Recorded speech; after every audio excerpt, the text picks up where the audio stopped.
এবার ঈদের জন্য বাসায় কিন্তু স্বাস্থ্যকর উপায়ে আমি এই লাচ্ছা সেমাইটা তৈরি করে নিলাম। বাইরে থেকে অস্বাস্থ্যকর লাচ্ছা সেমাইটা কিনে না খেয়ে যদি আপনারা বাসায় এরকম লাচ্ছা সেমাই তৈরি করতে পারেন তাহলে তার কথাই নেই। লাচ্ছা সেমাইটা তৈরি করার জন্য আমি এখানে 2 কাপ পরিমাণ ময়দা নিয়েছি। অবশ্যই ময়দা দিয়ে এই লাচ্ছা সেমাইটা তৈরি করতে হবে, আটা দিয়ে কিন্তু সেমাইটা হবে না। আর এই ময়দার সাথে কিন্তু কোনো প্রকার লবণ, চিনি কোনো কিছুরই ব্যবহার করার প্রয়োজন নেই। এখন নর্মাল টেম্পারেচারে থাকা পানি দিয়ে আমি একটা ডো তৈরি করে নেব। নর্মালি পরোটা তৈরি করার জন্য যেভাবে আমরা ডোটা তৈরি করি সেইভাবেই ডোটা তৈরি করতে হবে। একদম ক্যাতক্যাতে করে ফেলা যাবে না, আবার একটু শক্তও হবে না। আশা করছি ভিডিওটি দেখে আপনারা বুঝতে পারছেন ডোটা কেমন হয়েছে। এখন এই ডোটাকে আমি 20 মিনিটের জন্য রেস্টে রেখে দেব। 20 মিনিট পর এই ডোটাকে আমি খুব ভালোভাবে মথে নেব। এই ডোটাকে কিভাবে মথে নিচ্ছি আশা করছি ভিডিওটি দেখে আপনারা বুঝতে পারছেন। ঠিক এইভাবে এই ডোটাকে আমি প্রায় 10 মিনিটের মতো মথে নিয়েছি। আর এই মথে নেওয়াটা কিন্তু অনেক ইম্পর্ট্যান্ট। ডোটা যদি খুব ভালোভাবে ময়ান দেওয়া না হয় তখন লাচ্ছা সেমাইটা কিন্তু ঠিকঠাক মতো হতে যাবে না। সেমাই তৈরি করার ক্ষেত্রে দেখা যাবে সেমাইটা ছিঁড়ে যাচ্ছে, ঠিক মতো হচ্ছে না। তো এই ডোটাকে কিন্তু অবশ্যই খুব ভালোভাবে একটু সময় নিয়ে মথে নিতে হবে। আর এই ডোটাকে ঠিক এইভাবে মথে নিতে হবে যেভাবে আমি ভিডিওতে আপনাদেরকে দেখিয়ে দিচ্ছি। আপনারা যদি এক চান্সেই পারফেক্ট লাচ্ছা সেমাই তৈরি করতে চান তাহলে আমার এই ভিডিওটি A to Z সম্পূর্ণ দেখবেন। মথে নেওয়ার এক পর্যায়ে দেখবেন ডোটা অনেকটাই সফট হয়ে গিয়েছে। আমি এই ডোটাকে আরও 10 মিনিটের মতো রেস্টে রেখে দেবো। একটি বড় থালার মধ্যে আমি এখানে 1 কাপ পরিমাণ সয়াবিন তেল, তার সাথে হাফ কাপের একটু কম হবে গলানো ঘি নিয়ে নিয়েছি। আর তার সাথে অ্যাড করছি 1/3 কাপ পরিমাণ কর্নফ্লাওয়ার।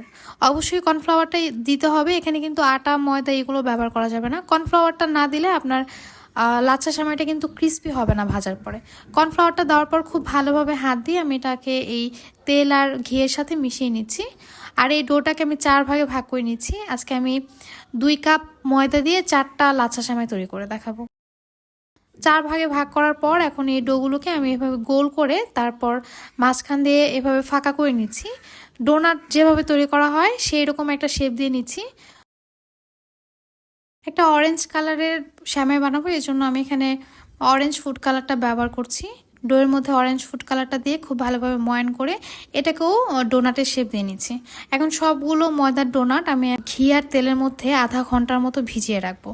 প্রথমে আধা ঘন্টার মতো এই ডোনাটগুলোকে তেলের মধ্যে ভিজিয়ে রাখলে হয় কি, আপনি এক চান্সেই সেমাইয়ের শেপটা দিতে পারবেন। সেমাইয়ের ভাঁজ দেওয়ার পর মাঝখানে আবার কিছুক্ষণ অপেক্ষা করতে হবে না। যেহেতু এই ডোগুলোকে হাত দিয়ে টেনে টেনে বলানো যাবে না, এটা অটোমেটিকলি বলবে, এই জন্য এটাকে আধা ঘন্টার মতো প্রথমেই এই তেল আর ঘিয়ের মধ্যে ভিজিয়ে রাখবেন। আর দেখতেই পারছেন আমি কিভাবে এটাকে ভাঁজ দিয়ে নিচ্ছি। এভাবে করে ধরলেই কিন্তু এটা বলে যাচ্ছে। এটাকে কিন্তু আমি টেনে টেনে লম্বা করছি না, এটাকে জাস্ট এভাবে ঘুরিয়ে নিচ্ছি। এতেই কিন্তু ডোটা এভাবে বেড়ে যাচ্ছে। আর বেড়ে গেলে এটাকে আমি ডাবল করে ভাঁজ করে আবার ভিজিয়ে রেখেছি। তারপর আবারও আমি এইভাবে ঘুরিয়ে ঘুরিয়ে এটাকে প্যাঁচ দিয়ে নিচ্ছি। এইভাবে করে আমি প্রায় 20 বারের মতো প্যাঁচ দিয়ে নিয়েছি। 20 প্যাঁচেই কিন্তু আমার লাচ্ছা সেমাইটা একদম কমপ্লিট হয়ে গিয়েছে। লাচ্ছা সেমাইটি তৈরি করার জন্য আমার 20 থেকে 22টা প্যাঁচ দিতে হয়েছে।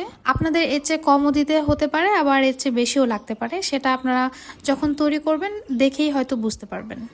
তো এইভাবে করে আমি পুরো লাচ্ছা সেমাইটা একবারেই কিন্তু তৈরি করে নিয়েছি। লাচ্ছা সেমাই তৈরি করার মাঝখানে যখন দেখবেন ময়দাটা ইচ্ছে করে আর বলছে না, তখন সেটাকে আবারও 20 থেকে 30 মিনিটের মতো রেস্ট রেখে দেবেন। তারপর সেটাকে আবার প্যাঁচ দেওয়া শুরু করবেন। এটাকে কিন্তু জোর করে হাত দিয়ে টেনে টেনে বলানো যাবে না, সেক্ষেত্রে আপনার লাচ্ছা সেমাইটা কিন্তু পারফেক্ট হবে না।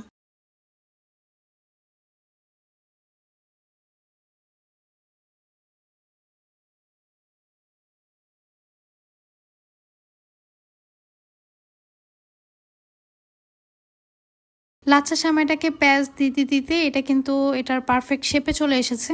আমি আপনাদেরকে কাছ থেকে দেখিয়ে দিচ্ছি এটা কতটা পারফেক্ট হয়েছে। আপনারা যদি মোটা লাচ্ছা সেমাই পছন্দ করেন সেক্ষেত্রে এটাকে আরেকটু মোটা রাখতে পারেন। আমি এখানে আরও একটা প্যাঁচ দিয়ে নিচ্ছি। আর দেখতে পাচ্ছেন এটা কিন্তু অটোমেটিকলি ধরলেই কিন্তু বলে যাচ্ছে। তো লাচ্ছা সেমাই ভাজার আগে আমি একটা প্লেটের মধ্যে এটাকে নিয়ে হাত দিয়ে খুব ভালোভাবে ছড়িয়ে দেবো চারপাশে। আমার ভিডিওতে দেখানো প্রত্যেকটা স্টেপ যদি আপনারা A to Z ফলো করেন তাহলে আপনাদের লাচ্ছা সেমাইটা কিন্তু একদম পারফেক্ট হবে। তো আমি হাত দিয়ে খুব ভালোভাবে এটাকে চারদিকে এভাবে ছড়িয়ে নিয়েছি। এখন আমি আগে থেকেই চুলাতে তেল গরম হতে দিয়েছিলাম। বাই দ্য ওয়ে এখানে কিন্তু তেলের সাথে হাফ কাপ পরিমাণ আমি ঘিও অ্যাড করেছি। তো সব কিছু গরম করার পর আমি এখন লাচ্ছা সেমাইটাকে এইভাবে তেলের মধ্যে ছেড়ে দিচ্ছি। তেলটাকে ভালো করে গরম করার পর চুলার ফ্লেমটা মিডিয়াম টু লোতে রেখে তারপর এই লাচ্ছা সেমাইটা চুলাতে ছাড়তে হবে। একদম হাই হিটে রেখে লাচ্ছা সেমাইটা ছাড়লে সেক্ষেত্রে এটা কিন্তু পুড়ে যাবে। লাচ্ছা সেমাইটা খুব বেশিক্ষণ ভাজার প্রয়োজন নেই, 2 মিনিটের মতো ভাজলেই কিন্তু লাচ্ছা সেমাইটা একদম পারফেক্ট তৈরি হয়ে যাবে। এক পাশ হয়ে গেলে এখন এটাকে উল্টিয়ে আমি অপর পাশটাও খুব ভালোভাবে ভেজে নিচ্ছি। সেমাইটা ভাজা হয়ে গেলে এখন এটাকে আমি তেল থেকে তুলে ফেলবো। আপনারা যখন লাচ্ছা সেমাইটা ভাজার প্রিপারেশন নেবেন আগে থেকে তেলটা গরম করে রাখবেন। প্লেটের মধ্যে লাচ্ছা সেমাইটা ছড়িয়ে এটাকে কিন্তু বেশিক্ষণ রাখা যাবে না, তাহলে কিন্তু এটা ভাজতে গেলে খুব প্রবলেম ক্রিয়েট করবে। তো এই তো আমার লাচ্ছা সেমাইগুলো ভাজা শেষ। দেখে হয়তো বুঝতে পারছেন এটা কতটা পারফেক্ট হয়েছে। লাচ্ছা সেমাইগুলো ভাজার পর একটা পেপার অথবা টিস্যুর উপর রেখে খুব ভালোভাবে তেল ঝরিয়ে তারপর যখন নর্মাল টেম্পারেচারে চলে আসবে তখন এগুলোকে পলিথিন ব্যাগে করে আপনারা সংরক্ষণ করতে পারবেন। আজ এ পর্যন্তই, আবার চলে আসবো নতুন কোনো রেসিপি নিয়ে। ততক্ষণ পর্যন্ত সবাই খুব ভালো থাকবেন। আল্লাহ হাফেজ।